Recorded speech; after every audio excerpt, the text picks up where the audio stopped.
Hello मेरे प्यारे दोस्त। आज हम आपको बताने वाले हैं, ठीक है। आज हम बौद्ध धर्म की जो समितियां होती है, ठीक है, जो सभाएं होती है, मतलब कितने सभाएं हुए हैं, ठीक है, किसके अध्यक्षता में होती है, ठीक, किसके शासनकाल में होता है, ठीक है। तो आपको बता दें कि हम जो सब चारों समितियां हुई, ठीक है, उसके बारे में पूरा डिटेल बताने वाले हैं। अगर आपको मेरा वीडियो पसंद आए, ठीक, अगर आपको मेरा वीडियो पसंद आता है तो आपको वीडियो को लाइक करना है, ठीक है। वीडियो को लाइक करके और चैनल को सब्सक्राइब करना है, ठीक। तो आपको बता दें कि हम पिछले कल वाली क्लास में आपको बताया है कि बौद्ध बौद्ध धर्म के जो टोटल मतलब बौद्ध धर्म के संस्थापक कौन है, ठीक है, मतलब स्थापना कौन किए थे, ठीक है। उसके बाद कब उनका जन्म हुआ था, गौतम बुद्ध जी का कब जन्म हुआ था, ठीक है। तो आपको एक दो चीज रिपीट कर देता हूँ, ठीक है। अगर आपको मेरा वीडियो पसंद आए तो मेरे प्यारे दोस्त आप चैनल को सब्सक्राइब कर सकते हैं, ठीक है। तो आपको बता दें कि उन्होंने जब घर से निकले थे, ठीक है, 35 वर्ष की अवस्था में, 35 वर्ष की अवस्था में उनको ज्ञान की प्राप्ति हुई थी, ठीक है। तो ज्ञान की प्राप्ति कहाँ हुई थी? बोध गया बिहार में, ठीक। मतलब बोध गया बिहार में जो है पीपल वृक्ष के नीचे फल्गु या निरंजना नदी है, उसके बगल में, ठीक है, उसके किनारे पे पीपल का पेड़ है, ठीक है। उसके नीचे उनको 6 साल की तपस्या के बाद उनको 35 वर्ष की आयु में ज्ञान की प्राप्ति हुई, ठीक है। तो घर से त्यागने की मतलब घर से जाने या त्यागने की मतलब घर को त्याग देने की घटना को आप उसमें क्या कहते हैं? घर को त्याग देने की घटना को गौतम बुद्ध जी ने जब 29 वर्ष की अवस्था में घर त्याग किए थे, ठीक है। तो बौद्ध धर्म में उनको क्या कहा था? महाभिनिष्क्रमण, ठीक है।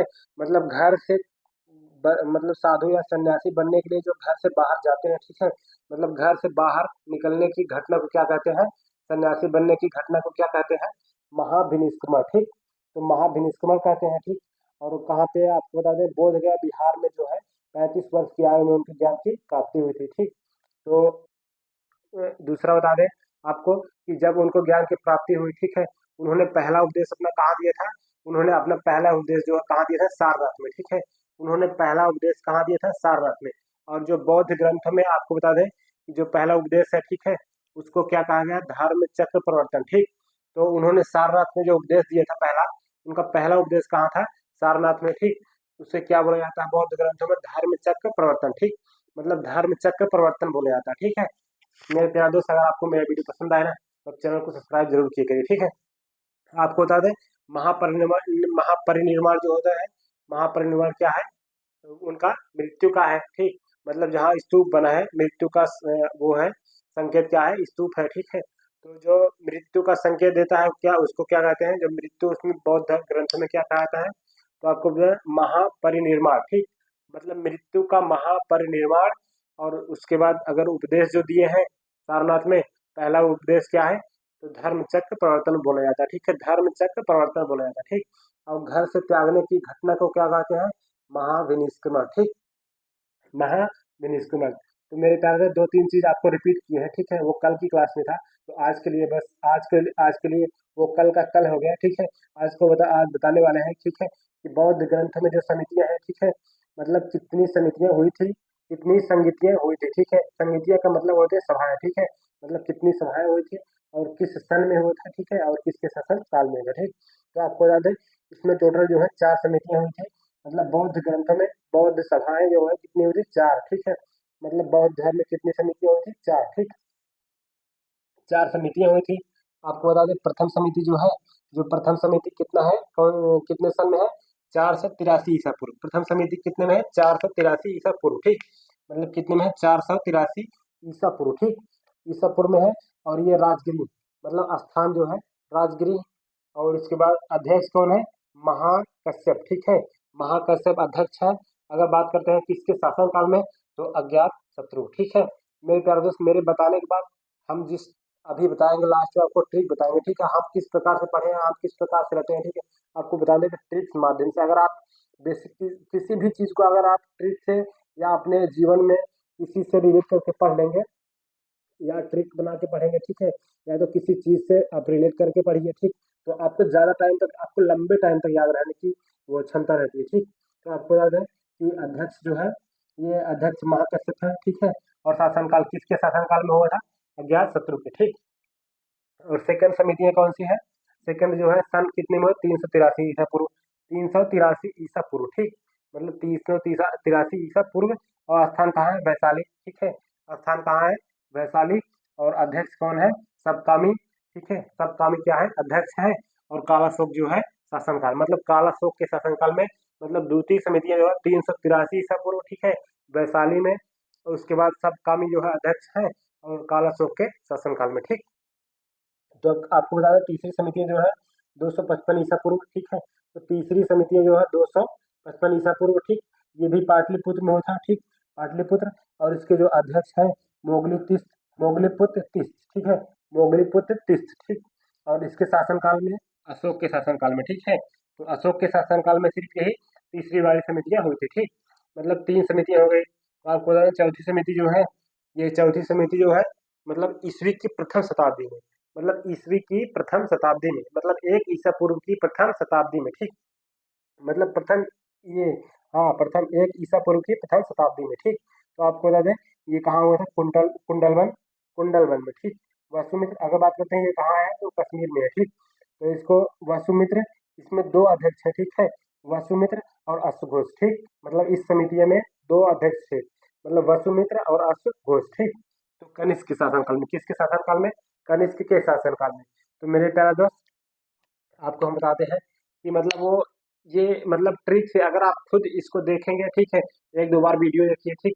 अगर आपको वीडियो से नहीं आता है तो अपने आप एक बार अध्यक्ष लिखिए, सन लिखिए, ठीक है। सन तो एक बार में आप देखेंगे तो याद हो जाएगा, क्योंकि सन देखिए 483 है, तो -100 करेंगे, ठीक, -100 करेंगे, फिर उसके बाद इसमें माइनस करेंगे, फिर इसमें, मतलब माइनस ही करना है, चार दो तो याद हो जाएगा, 483, ठीक, 383, आपको एक ही रटना है, 255, ठीक, आपको एक सिर्फ रटना है, तीसरा और 255। इसको 483 में एक माइनस करेंगे, 383, और उसके बाद इसको 255 आप रट लेंगे। अगर आप बात करते हैं स्थान और अध्यक्ष और उसके बाद शासनकाल कैसे रटेंगे, ठीक। लेकिन आपको देखिए, आपको थोड़ा बहुत सेंस तो रखना होगा, सब आप रट नहीं सकते, ठीक है। मतलब सब आप ट्रिक से रट नहीं पाएंगे, ठीक। अगर आपके अंदर आप पढ़ाई करते हैं, ठीक है, तो आपको थोड़ा बहुत सेंस रखना होगा, चाहे वो किसी भी ट्रिक का है, किसी भी ट्रिक हो, चाहे वो आप बेसिक पढ़ रहे हैं, चाहे ट्रिक से पढ़ रहे हैं, चाहे विस्तृत पढ़ रहे हैं, ठीक है। आप किसी भी चीज़ से तैयारी कर रहे हैं, ठीक, तो आपको थोड़ा बहुत सेंस रखना। आप देखिए इसमें हम कैसे रहते हैं, आपको बताते हैं, ठीक है। जैसे हम ये पढ़े प्रथम है, ठीक, तो इसको हम पहला अक्षर निकाले हैं, पहला अक्षर इसका रा मैं है, मतलब हमें ये याद है कि ये पहला है, ठीक है। मतलब राम है ऐसे, मतलब ये हो जाएगा राजगिरी हो जाएगा, ये मैं से हो जाएगा महाकश्यप हो जाएगा, और इसके बाद ये हो जाएगा अज्ञात शत्रु। तो हम तीनों का एक एक पहला वाला अक्षर मिला के एक शब्द बनाया, ठीक है, मतलब तीनों का अक्षर मिला के हम एक शब्द बनाए हैं, इसलिए हम रटे हैं, ठीक है। हमको ये रटना नहीं, हमको ये याद है, ठीक है, ये याद है, ये याद है, ये याद है, ठीक है। तो हमें ये रटना है कि हम राम में आ कर देंगे तो राजगिरी, महाकश्यप और अज्ञात शत्रु, ठीक है, अज्ञात शत्रु, ठीक। आपको ये हो गया फर्स्ट वाला, आपको बता दें फर्स्ट हो गया। अगर बात करते हैं सेकंड, तो सेकंड के लिए हम क्या करते हैं, वै स का, वैस का करते हैं। तो आप देखिए इसका वै निकालें, इसका स निकालें, इसका का निकालें, तो वैस का हो गया वैशाली, ठीक है, सब कामी और कलाशोक। मतलब वैसका से आपको ये याद रखना है कि प्र में अ वाला कौन सा है, वैसका वाला कौन सा है। इतना आप सेंस रखेंगे तभी आपको याद करने में आसानी होगी, ठीक। तो आपको बता दें कि ये हो गया वैशाली हो गया, वैस का मतलब वैशाली हो गया, ये सब कामी हो गया, ठीक, सब कामी हो गया, और ये हो गया कालाशोक, ठीक। मतलब रा में अ हो गया, वैस का हो गया सेकंड वाला, ठीक। और इसको पा, मतलब पा मो, ठीक है, पा मो अ, मतलब पा मो अ, मतलब पाटलिपुत्र मोगली तीस्त, ठीक है, मोगली तीस्त। और ये आ का मतलब हम अशोक, मतलब पा मो अ, ठीक है। मतलब हम सबका एक एक अक्षर जो है आगे से एक एक अक्षर निकाल के उसको ट्रिक बनाया, ठीक। तो वो हमें याद है, ठीक है। आपको कैसे याद होता है, वो आपको कैसे याद होता है, वो आप समझिए, ठीक है, कि आप ट्रिक से याद करते हैं या डायरेक्ट ऐसे वीडियो से याद कर देंगे, ठीक। तो आपको बता दें, तो इसको पाटलिपुत्र हो गया, मुगली तीस्त, और ये अशोक, ठीक। और इसको बताते हैं कुवक, ठीक है, मतलब कुवक मतलब कुंडल बल, वसुमित्र और ये हो गया कनिष्क, मतलब लास्ट वाला कुवक मतलब कुंडल बल, वसुमित्र और कनिष्क, ठीक है, ठीक है। तो हम सबका एक एक अक्षर, स्टार्टिंग का एक अक्षर निकाल के उसको ट्रिक बनाया है, ठीक है। वो हम अपने हिसाब से ट्रिक बना के हमें समझ में आता है कि हो सकता है बच्चों को ऐसे समझ में आए, ठीक। तो हम इस प्रकार से इसको प्रस्तुत किए हैं। अगर आपको जिस प्रकार से समझ आएगा, ठीक है, तो आप वीडियो देखिए, अपने आप से अपने खुद से ट्रिक बनाइए, ठीक है। आप उसको पढ़िए और उस तरीके से आप पढ़िए, ठीक है, तो आपको याद हो जाए, ठीक। मतलब उस तरीके से आप पढ़िए कि आपको याद हो जाए, ठीक। तो मेरे प्यारे दोस्तों, हम कल बौद्ध धर्म का पूरा बताए थे, आज बौद्ध धर्म का जो समितियाँ हैं, जो सभाएँ हैं, ठीक है, उसको बता दिए हैं। अगर आपको मेरा वीडियो पसंद आए, ठीक है, अगर आपको लगे कि आपके कंपटीशन एग्ज़ाम में मेरे मेरे इस वीडियो से कुछ मतलब कुछ बेहतर कंटेंट मिल पा रहा है, ठीक है, तो आप हमारे चैनल से जुड़िए और चैनल को सब्सक्राइब करिए। आज के लिए मेरे प्यारे दोस्तों, आज के लिए बस इतना ही। Thank you.